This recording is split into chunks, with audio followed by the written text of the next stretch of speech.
Fábio, você que acompanha a guerra, você também foi editor de Internacional. Como é que você está acompanhando essa evolução, essa guerra de versões de lado a lado?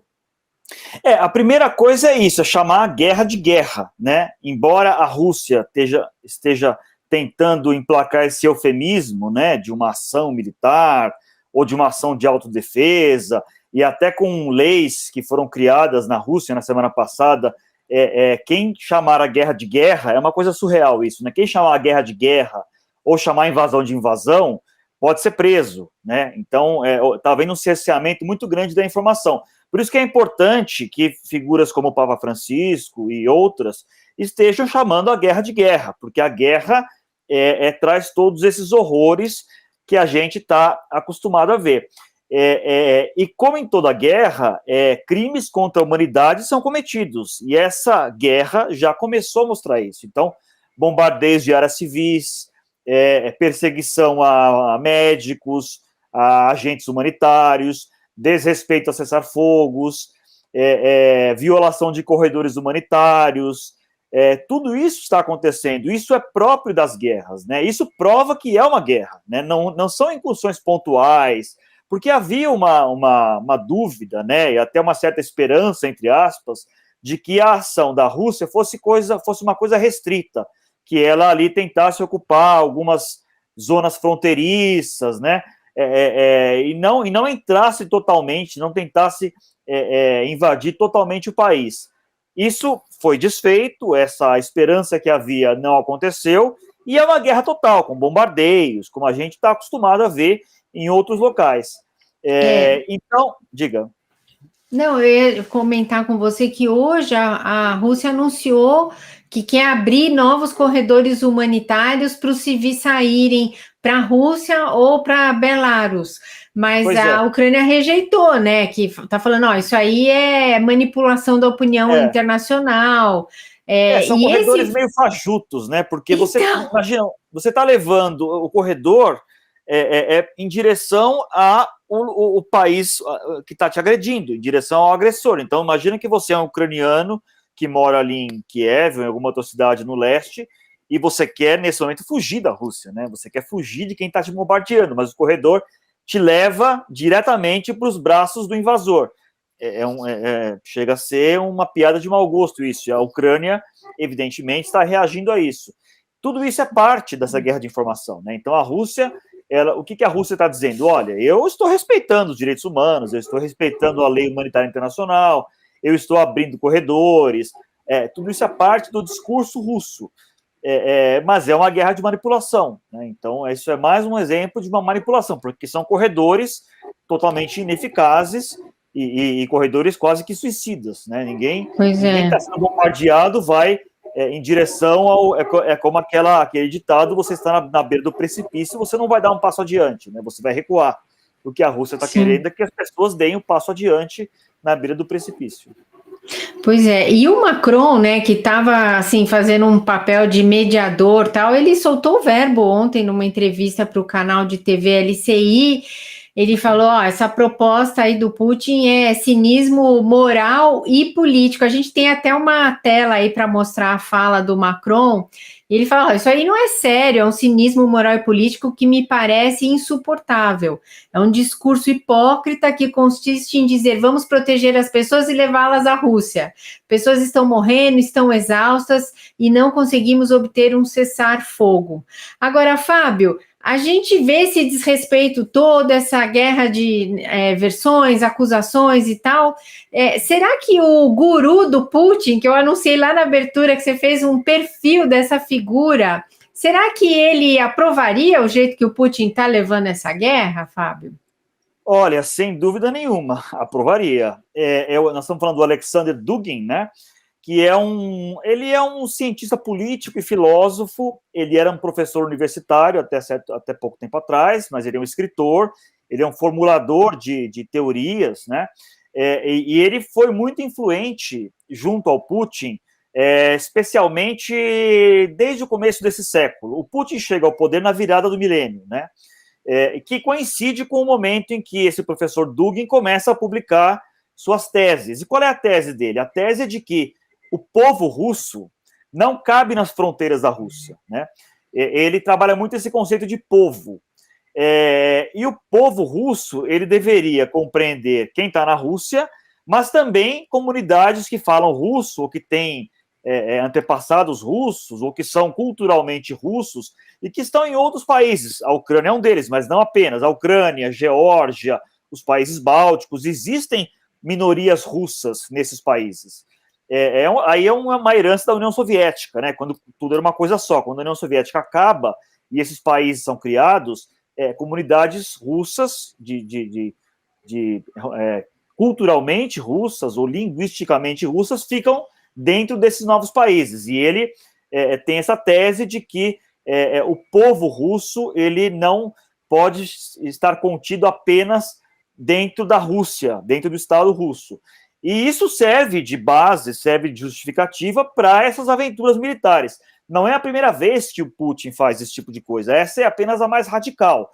Mas o Putin já patrocinou guerras na Geórgia, por exemplo, em 2008, na própria Ucrânia, em 2014, e houve também um movimento militar, a tomada da Crimeia, que é uma península que era da Ucrânia, agora foi tomada em 2014, foi tomada pela Rússia. O Putin se mete no Cazaquistão, nos países bálticos. Então, é uma filosofia de expandir as fronteiras da Rússia para englobar todo esse povo russo. O Dugin, esse pensador, é o arquiteto disso. Então, embora a gente saiba que a influência dele sobre o Putin hoje já não seja a mesma que havia, porque o Putin tem outras... O Putin cresceu também, né, como líder, ele é muito mais poderoso, ele não depende tanto desse guru, mas ainda o Dugin tem influência, continua tendo influência, e as ideias dessa grande Rússia, né, que justifica essa guerra, vêm dele. Então, nenhuma dúvida, eu tenho acompanhado algumas postagens do Alexander Dugin em redes sociais, ele é muito ativo em redes sociais,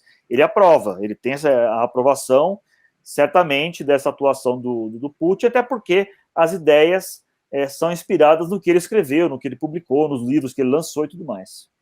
Agora, é curioso saber que esse guru do Putin fala português, já veio aqui para o Brasil, gosta da nossa música. Conta um pouco sobre essa figura, Fábio. Isso é uma coisa muito interessante, na verdade. O Dugin, Alexander Dugin, ele é um poliglota. Ele fala... na semana passada eu conversei com pessoas no Brasil que têm contato com ele. Existem seguidores, existem organizações no Brasil dedicadas a estudar Alexander Dugin, né, um duginismo, digamos assim, né?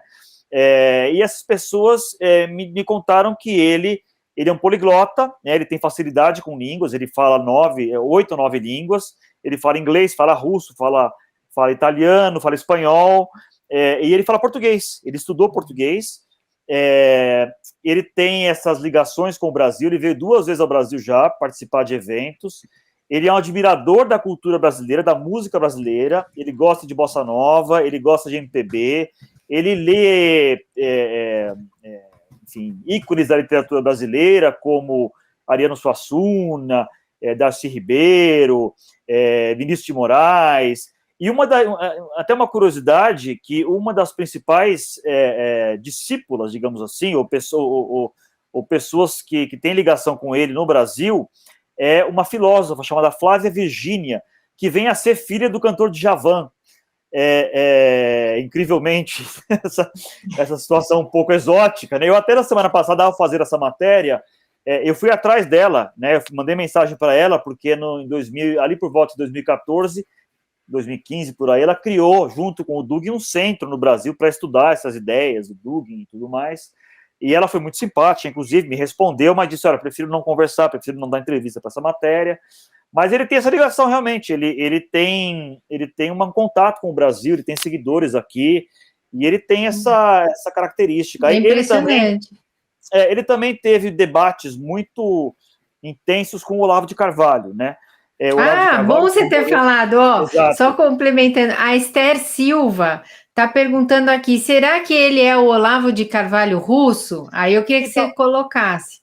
Muita gente chama ele de Olavo de Carvalho russo, talvez um pouco pelo estilo, pelo conservadorismo. Ele teve debates, o Olavo de Carvalho que morreu agora em janeiro, né? Uhum. Mas eles têm diferenças. Inclusive, quando a gente chama o Dugin de Olavo de Carvalho russo, o pessoal do Olavo de Carvalho não gosta e o pessoal do Dugin também não gosta, porque há diferenças. A principal diferença é que o Olavo de Carvalho era um visceral anticomunista e muito alinhado aos Estados Unidos, ao Ocidente, e anti-China, por exemplo, muito fortemente. E o Dugin tem uma visão mais maleável para a China, por exemplo. Ele não é tão radicalmente anticomunista, não tem um alinhamento aos Estados Unidos tão grande quanto o Olavo tinha. Então, talvez na forma, no estilo, você possa, ou na influência, você possa fazer algum paralelo. Mas o fato é que os dois tinham diferenças ideológicas profundas, o Dugin e o Olavo de Carvalho, inclusive tiveram debates ali muito intensos, que um deles até virou um livro, né? Há um livro que retrata esses debates do Dugin com o Olavo de Carvalho. Então, pode ter algumas semelhanças ali no formato, mas nas ideias, no teor, eles tinham, né? Porque o Olavo morreu, tinham diferenças importantes. Agora, você contou que conversou com discípulos do duginismo. Olha, atenção vocês, hein? O Fábio Zanini está contando para a gente que existe um movimento chamado duginismo no Brasil. Mas você conversou com os discípulos do Dugin. O que eles pensam do atual governo? Do atual governo Bolsonaro, você está falando? Brasileiro, Brasileiro. Eles não têm um alinhamento tão grande, não. Eles são conservadores, né? Geralmente. Uhum. Eles criticam essa pauta progressista, né? Que é a pauta, enfim. O discurso até parece um pouco do Bolsonaro, né? Defesa da família, dos valores, contra o aborto, e por aí vai.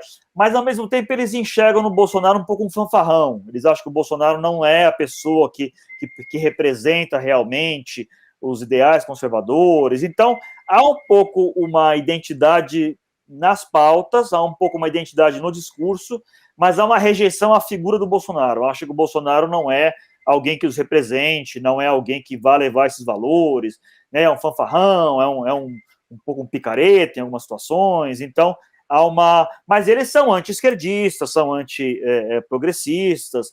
Nesse ponto, há contatos realmente. Agora, a tua matéria conta que já teve até um racha entre estes seguidores dele aqui no Brasil? Isso, teve. Eles são pequenos, né? Esse duginismo, né? Ele é restrito, né? A principal organização de apoio ao Dugin no Brasil chama-se Nova Resistência. Criada em 2015 no Rio de Janeiro. Essa organização tem coisa de 200 a 300 militantes, é uma coisa pequena, né? São coisas restritas. Mas, como todo movimento, há rachas, né? E na semana passada, ou retrasada, houve uma dissidência, alguns desses seguidores saíram para criar outra organização, também menor. Então, há esses debates entre eles também. Mas esse duginismo no Brasil, ele é pequeno ainda, ele é restrito, né? É muito menor do que o olavismo, por exemplo, né? O olavismo tem bastante gente, influência. Os seguidores do Dugin ainda são uma coisa muito restrita, mas já tem esses rachos realmente. Mas olha, seu perfil está excelente e ainda você descobriu essa conexão da filósofa que é filha do Djavan. Incrível, e que é o ponto, tá muito bacana, recomendo para todo mundo a leitura. Fábio, eu quero agradecer demais a sua presença aqui no almoço hoje. Obrigado, eu que agradeço, foi um prazer, viu? E até uma próxima. Até mais, parabéns, Fábio, até mais. Tchau, valeu. Tchau, obrigado. Tchau. Jornalismo independente, pluralidade e análise de qualidade. Apoie o nosso projeto. Seja membro do canal My News.